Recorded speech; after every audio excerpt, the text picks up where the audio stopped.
Ang isang fruit at root ng envy ay covetousness, paghahangad sa hindi deserved, desiring what one does not have, earn, or deserve. Acts 13:45, when the Jews saw the crowds, they were filled with jealousy. They began to contradict what Paul was saying and heaped abuse on him. Yan sa religion, dyan napakaraming mga seloso at mga inggitero at mga covetous at envious. Katulad niyang si Paul, nung maraming nakikinig sa kanya, nagkakaroon siya ng maraming mga followers, nainggit sa kanya yung mga Jews. So ang ginawa ng mga ito, siya ay pinaulanan ng mga pamumula, paninira, at kung ano-ano pang mga pangongontra. Itong envy, very true to all, but also kahit and especially sa religious circles. Kaya sa religious groups, marami ang mga siraan, batuhan, awayan, kasi nagkakaingitan sila pagka mayroong isang group na lumalaki, isang teacher na dumadami ang nakikinig, naiinggit naman yung iba. Another root and fruit of envy is jealousy.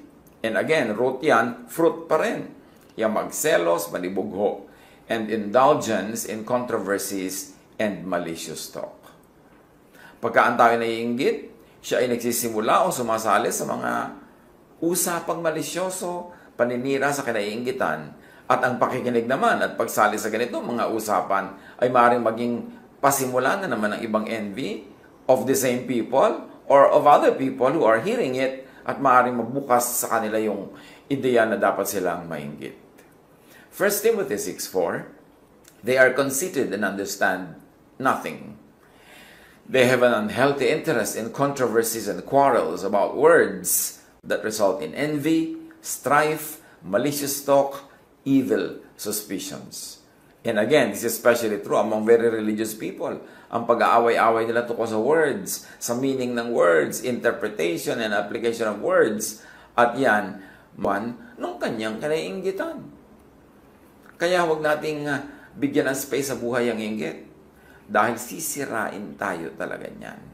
Hindi ka na magkakaroon ng lakas para ayusin ang iyong buhay dahil inubos mo na yung lakas mo sa pag-inggit, sa panonood, sa paninira ng taong naiinggitan. Another sign of envy is belittling other people's achievements. Yung alam mo na may na-achieve siya, meron siyang magandang nagawa, pero binabaliwala mo, pinapaliit mo yung malaki niyang ginagawa, nagbubulag-bulagan ka sa magaganda niyang nagagawa. Yan ay sign of envy. At yung maligning others, especially achievers. Yung pagka may ginawang magandang 10 ay ang hahanapin mo, yung isa o dalawang hindi maganda, o yung hindi nagawa, o sisiraan mo siya. Kung hindi mo masira ang kanyang achievement, sisirain mo ang kanyang pagkatao, ang mga bagay na may kinalaman sa kanyang personal na buhay, these are all signs of envy. At bakit natin ito pinag-uusapan? Kasi pwedeng tayo mismo nagiging biktima ng pagiging mainggitin, o tayo ang sinisira ng mga naiinggit.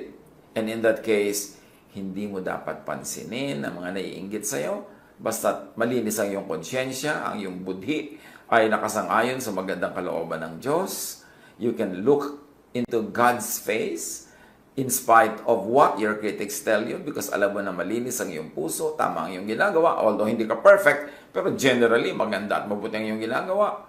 Huwag mong pansinin ang critics. Uubusin nila ang iyong lakas. Uubusin nila ang iyong energy at maging ang iyong vision for a fruitful life. So kung yung mga inggitero, lagi nilang binabantayan kung ano ang ginawa mo, huwag mo namang bantayan at hintaying marinig ang mga report kung ano ang sinasabi tungkol sa iyo ng mga naiinggit sa iyo. It will only make you feel bad. It will only negate you from your good race that you are running well. Kaya dapat huwag pansinin ang mga naiinggit. Makinig sa criticism nila dahil baka merong totoo doon, matuto ka, ma-improve mo palalo ang buhay mo. Pero otherwise, don't be affected by what envious people say about you. What are the fruits of envy? Needless hard work. Maraming mga tao, kaya lang nila gustong maging number 1. Halimbawa sa school, hindi dahil uhaw sila sa karunungan, hindi dahil gusto nila matuto. Gusto lang nila Sila yung panalo. O yung iba, naghahabol. Pagod na pagod kahahabol. Hindi naman talaga hinahabol ang karunungan. Ang hinahabol ay mas mataas na grade doon sa taong gusto nilang talunin. Ganyan din sa politics, ganyan din sa negosyo, sa hanap buhay, sa anumang timpalak ng buhay na mayroon nagko-contest. Yung naghahabol ka, pagod na pagod ka, talaga bang gusto mong habulin yan? O meron ka lang gustong lampasan na tao? At kung yun lang, sayang ang pagod, sayang ang buhay, sayang ang panahon na nagtatatakbo kang manalo sa isang karera na hindi mo naman talaga gusto yung finish line, gusto mo lang malampasan yung ibang tumatakbo. So, needless hard work. Ecclesiastes 4:4. And I saw that all toil and all achievement spring from one's envy of another. This too is meaningless at chasing after the wind. Yung meron ka lang inggit sa kapitbahay mo, kaya yung bahay niya 2 palapag, ikaw kailangan talagang 3.5 floors para mas mataas, kahit tumatagilid na, natutumba na yung bahay mo. Katulad halimbawa ng mga bansa-bansa dyan, yung bansang ito ang may pinakamataas na building sa buong mundo. Talaga bang kailangan nila yung building na yon? O gusto lang nilang mahigitan yung ibang bansa na merong matataas na buildings? Pero nakakatulong ba sa kanilang economy? Mabuti ba talaga sa kanila? Worth ba talaga ng investment? Yung ikaw ang merong pinakamahabang bahay sa inyong kalye, yung ikaw ang may pinakamaraming sapatos o damit, yung ikaw ang may pinakamaraming members kung yan ay club o group o church, yung ba talaga ang yung goal o meron ka lang ibang gustong madaig? Importante na suriin natin ang ating sarili. Kasi ang kapayapaan ng Diyos, ang katahimikan ng buhay, wala sa contests, wala sa inggit. At manalo ka man sa contest ngayon, bukas may contest na uli, you have to defend your crown, former ka na, hindi ka na incumbent. Tapos ka na, so sandaling-sandali ka lang naging number 1, tapos may dadaig din sa'yo. Pero how much did you have to pay for this? Siyempre, meron naman mga nagiging number 1 dahil talagang natural lang magaling talaga sila. Kahit anong gawin nila, magiging number 1. Then that's fine. O meron naman talagang gustong-gusto nila yung ginagawa nila, kaya nagsikap silang mabuti. Naging number 1 tuloy as a result. Pero yung gusto mo lang maging number 1 for the sake of being number 1, for the sake of overtaking everyone else, it's not worth it. Sayang. Sayang ang childhood na hindi naging child yung bata dahil sobrang pinagko-compete ng magulang. Sayang yung youth na hindi ka naging youthful dahil sobrang ka nag-mature agad para maging ikaw ang youngest lawyer or youngest doctor or youngest anybody in your profession. Ang tanong lang ito masaya ka ba? Sumaya ka ba? At patuloy ka bang pinapasaya ng iyong number 1 position na yan? Don't do anything out of envy. Huwag kang gagawa ng anumang bagay para lang meron ka mga kapwang madaig. Hayaan mo sila. Kasi yung iba na talagang mataas ang posisyon nila sa kanilang larangan na pinili sa buhay, kasi line nila yon, natural talent nila, o gustong-gusto nila talaga. Kung ikaw, gagawin mo lang yung sobrang pagod, yung sobrang hirap, dahil lang gusto mong may madaig na tao, pero yun namang achievement by itself is not really your joy, it's not a good way to live. It is a waste of time. It is a waste of energy. Ano pa ang bunga ng envy? Evil practices and disorder. Pagka may inggitan, may evil deeds, may evil practices, may kaguluhan. Kasi ang mga naiinggit, nawawalan niya ng katwiran. Makapanira lang kahit pati sila masira. Ang inggit ay parang acid. It destroys its container more than the one for whom it is being stored. James 3:16. For where you have envy and selfish ambition, there you find disorder and every evil practice. Kahit sa loob ng tahanan, dapat natin itong bantayan. Mga kumisan, magkakapatid na nagko-contest. Mga magkakapatid na nagpapagalingan, nagsisiraan sa isa't isa. Dapat hindi ka na sa bahay. Kasi yung bahay na ang ating huli nating kanlungan. Doon na lang tayo talagang pwedeng maging relax, pwedeng maging mapagtanggap at matanggap ng ating mga kapamilya. Kaya dapat yung ganyan mga contest, iniiwasan, minimize. At kung pwedeng talagang wala sa mga magkakapatid, sa mga mag-asawa, Minsan mag-asawa na nga, nagko-contest pa. Contest sa career, contest sa palakihan ng sweldo, contest sa pride, contest sa pagmamahal ng mga anak nila, pinag-aagaw-agawan yung pagmamahal ng anak. No, no, no. This is not the way to live family life. Isa pang bunga ng inggit, cruelty to the object sa kinaiinggitan. Proverbs 27:4, anger is cruel and fury overwhelming. But who can stand before jealousy? Yan ang isa sa mga pinaka-dangerous feelings of all. Jealousy and envy. Napakahirap na mapagselosan at napakahirap na magselos. Mapakahirap na makainggitan at mahirap mainggit. Kaya iwasan na manginggit. Huwag sasadyaing manginggit kasi ang inggit is a negative energy directed against you. So huwag ka magpapainggit. At lalo naman huwag ka mainggit kasi ikaw yung nag-exert ng energy, ikaw yung mapapagod. Another fruit, of course, of envy is grave lack of reason and kindness or pity. Pag naiinggit, nawawala ng katwiran. Nawawala ang bait. Nawawala ang pagiging mahabagin at makatao. Acts 7, verse 9, because the patriarchs were jealous of Joseph, they sold him as a slave into Egypt.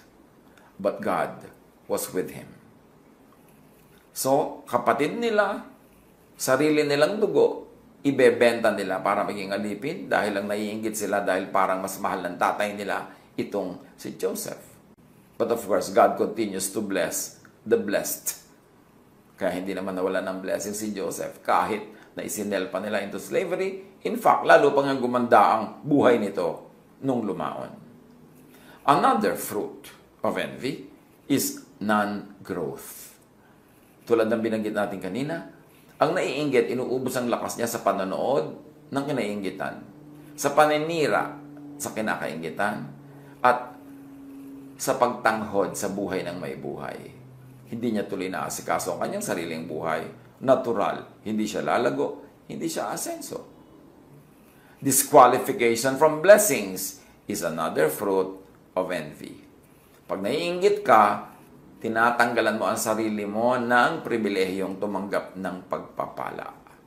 1 Corinthians 3, 1-3, I could not address you as people who live by the Spirit, but as people who are still worldly, mere infants in Christ.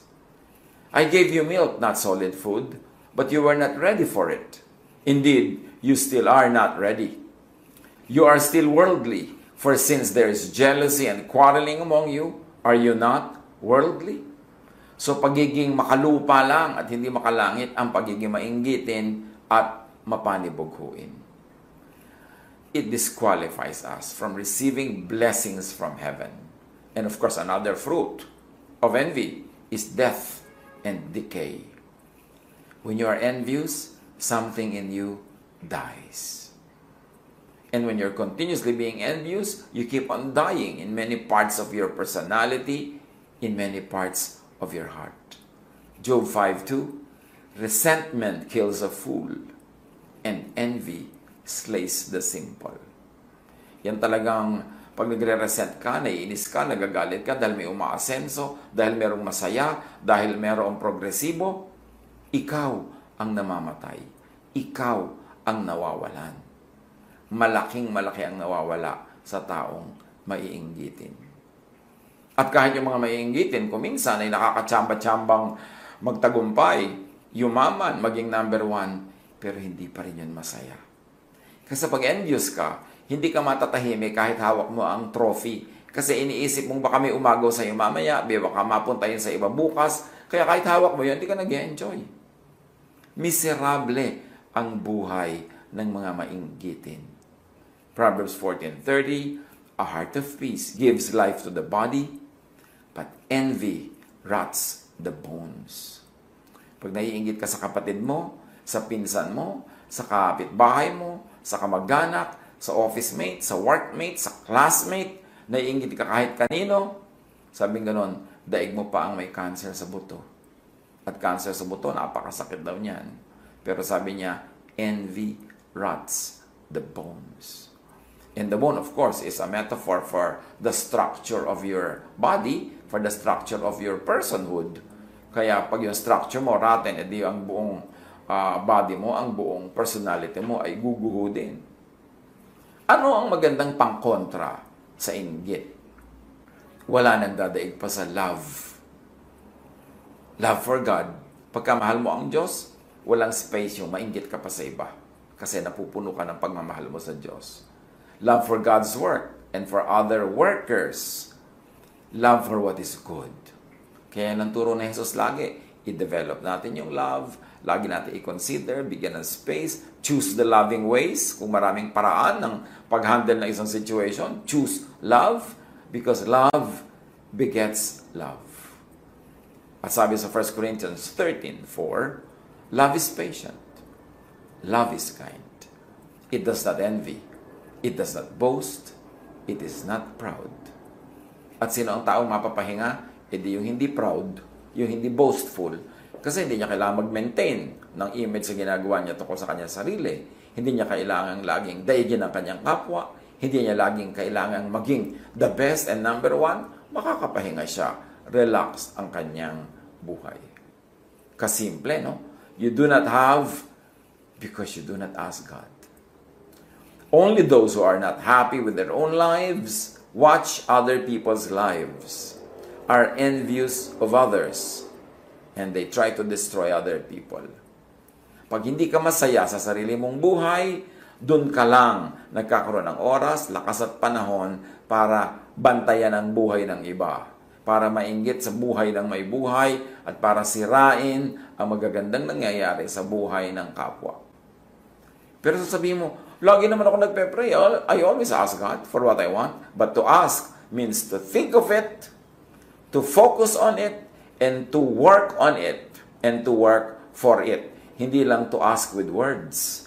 Ang tunay na asking, ang tunay na prayer, yung iniisip mo lagi, ginagawa mo lagi, nakatuon ka, lagi mong ginagawa kung ano ang pwedeng magawa mo para mapalapit ka doon sa gusto mo, para makamit mo siya. Hindi lang hingi ka ng hingi sa salita.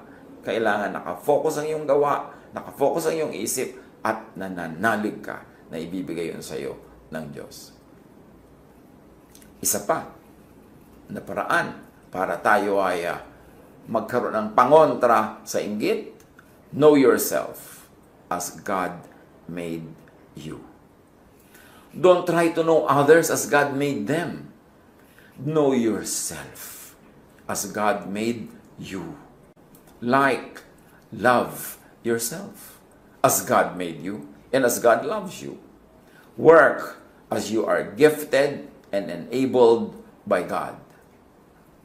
Para ka mawalan ng space sa inggit sa iyong buhay, kilalanin mo ang sarili mo kung paano ka nilikha ng Diyos.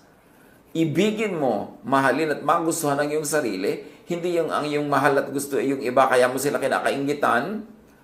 And then, kung ano ang ibinigay sa iyo ng Diyos na kakayanan, kung sino ka talaga, yun ang iyong i-develop. Hindi yung dinedevelop mong pilit ang talent na binigay ng Diyos sa iba, ginagaya mo sila, pagod na pagod ka namang gaya, wala namang mangyari, kasi nanggagaya ka lang. Pero kung ikaw ay totoo sa sarili, yung totoong talent mo, totoong pagkatao mo, yung totoong pagkakalikha sa iyo ng Diyos, ang binibigyan mo ng pansin at dinedevelop, your best will come out. So, stop watching other people's lives. Stop imitating others. Stop trying to be what you are not. And begin by being yourself. At pag ikaw ay totoo sa sarili, matapat sa sarili, hindi nagpapa-influence sa iba para itakwil mo ang iyong sarili at magbalat kayo kung sino man ang gusto nilang makita sa iyo, yun ang ipapakita mo. Pero fake, be yourself. That's the only time when you can be the best version of your own self. Psalm 139, 13-14. For you, O God, created my inmost being. You knit me together in my mother's womb. I praise you because I am fearfully and wonderfully made. Your works are wonderful. I know that full well.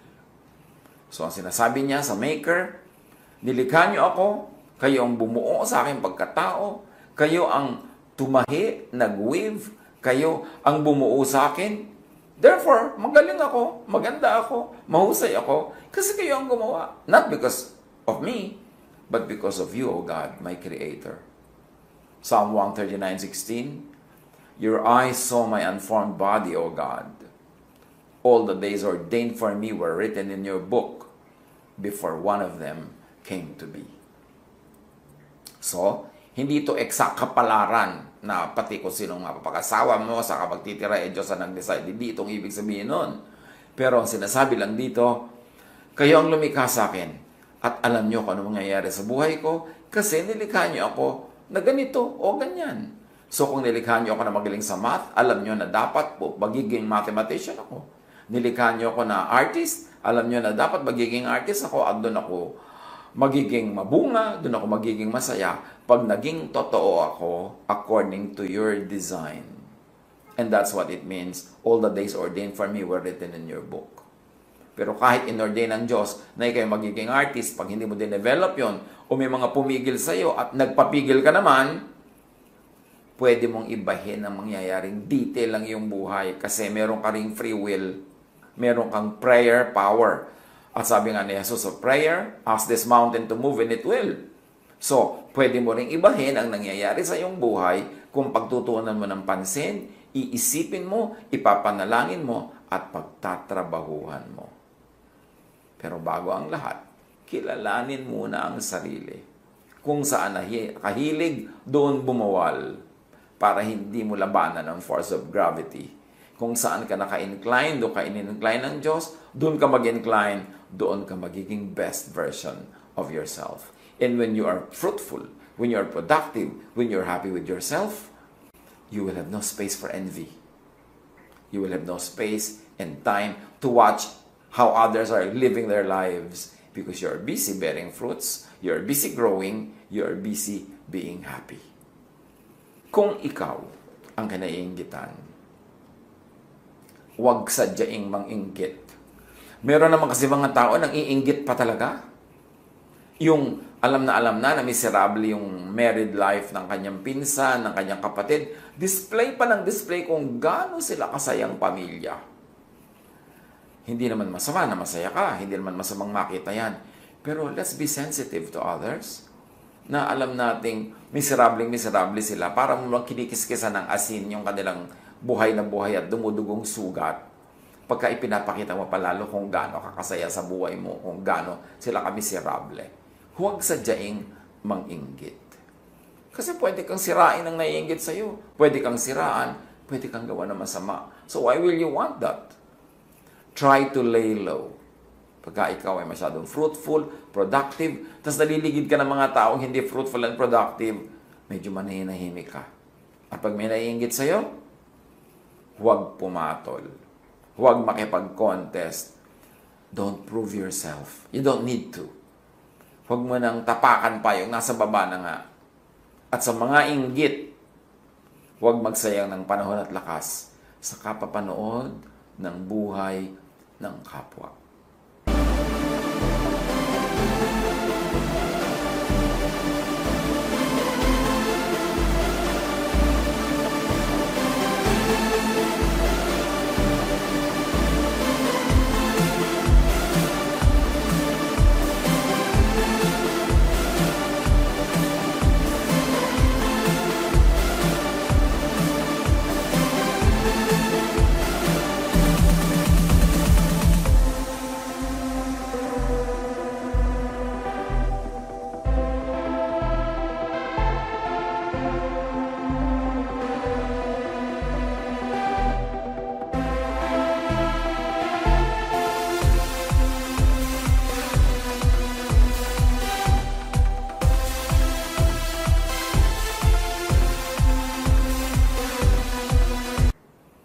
1 Thessalonians 4:11, make it your ambition to lead a quiet life.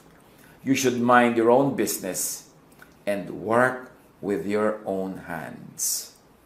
So dapat daw, tahimik ang buhay mo. Tahimik in the sense na hindi ka gumugulo sa buhay ng iba, hindi ka nagpapagulo sa kanila, so tahimik ang buhay mo. At atupagin mo sarili mong buhay, sarili mong profesyon, sarili mong trabaho o negosyo, sarili mong pag-aaral, sarili mong project. At gawin mo ang lahat ng yan using your own hands. Yung hands mo, gawin mo sa productive work. Gamitin mo yan sa pagiging productive, hindi sa pagiging destructive. At tupagin ang sariling buhay, projects, paglago, at pamumunga. At kahit sa church life, at tupagin ang sariling ministry. Huwag yung ministry ng iba. Kung ikaw ay minister, ikaw ay leader, ikaw ay religious or spiritual leader, huwag mong ubusin ang lakas mo sa paninira sa ibang leaders, sa pagkikriticize, sa pagpuprove na tama ka. Yung mga katuruan mo, buhay mo, bunga mo, yun ang magpuprove na tama ka. Hindi mo kailangang i-compare sa iba. Hindi mo kailangang siraan yung iba dahil lang sila ay productive, mabunga. Magbunga ka dyan ng sarili mo para tahimik ang iyong buhay at hayaan mo siya. At tupagin ang sariling love life. Yung iba naman kasi nakikialam pa sa love life ng may love life. Kasi malamang wala siyang love life. Kasi kung masaya ka sa love life mo, ba't ka maninira sa love life ng iba? So pasayahin mo ang sarili mo. Gawin mo ang sarili mong lovable. Find someone to love. At huwag kang manghimasok at manggulo sa mga nagmamahalan. At ganun din, at tupagin ang sariling godliness and holiness. Kung godly ka, kung holy ang iyong buhay, huwag kang mambato ng kapwa. Huwag kang tumapak sa mga ikinoconsider mong makasalanan. Huwag kang mag-criticize. Huwag kang mag-judge. Huwag kang rebuke ng rebuke. Tapos sasabihin mo, open rebuke is better than secret love. Which is, of course, obviously, 90% of the time, misunderstood, misinterpreted, and misapplied. At tupagin ang sariling buhay, intindihin ang sariling achievement, maging masaya sa sarili, huwag magsayang ng sariling buhay watching other people's lives. Huwag mainggit, ikaw ang talo. At kung kinaiinggitan, fly beneath the radar. Huwag na lang magpapansin pa. Makabubuti sa'yo kung ikay achiever, fruitful, masaya, na huwag kang mapansin ng mga naiinggit. I-apply ito sa buhay. Pag-isip-isipan para sa sariling kapakanan. God bless us all.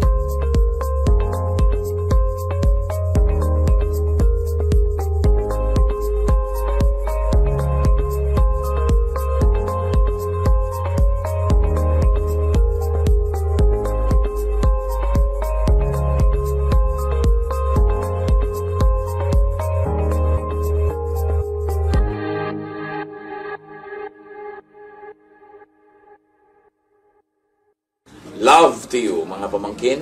Dito tayo mag-aral ng salita ng Diyos. Dito tayo mag-aral ng mga praktikal na bagay.